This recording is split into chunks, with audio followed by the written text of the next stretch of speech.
ఇది సివిల్స్ ఫలితాల్లో తెలుగు విద్యార్థులు తమ ప్రతిభ కనబర్చారు. సామాన్యమైన కుటుంబాల నుంచి వచ్చి అసాధ్యాన్ని సుసాధ్యం చేసిన విద్యార్థులకు అభినందనలు తెలిపారు.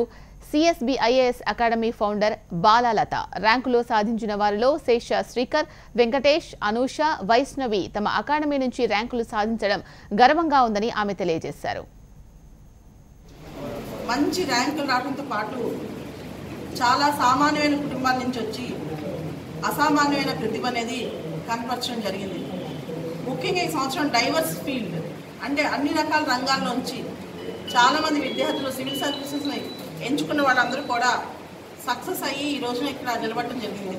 సో ఇవన్నీ మనకి రాబోయే యువతకు ఒక ఆదర్శవంతం అవుతాయని నేను అనుకుంటున్నాను. నా పేరు బి వైష్ణవి అండి. Year rank 465. సో ఇక్కడ ఈ స్టేజ్కి రావడానికి చాలా కారణాలు ఉన్నాయి. ఫస్ట్లీ మా తల్లిదండ్రులకి నా కృతజ్ఞతలు, విద్యార్థులు అండ్ నా mentors, madam specially Balalatha madam. Always guiding light లాగా మమ్మల్ని ఎలా చదవాలి, ఎలా ఈ అచీవ్మెంట్ తీసుకోవాలి అనేది చాలా బాగా ప్రోత్సహించారు. ఒక ప్లాట్ఫామ్ ఇచ్చారండి ఇంటరాక్ట్ అవ్వడానికి, తప్పును తెలుసుకోవడానికి. ఇవి బులెటిన్ విశేషాలు. చూస్తూనే ఉండండి హెచ్ఎం టీవీ. వార్త ఆగదు, నిజం దాగదు.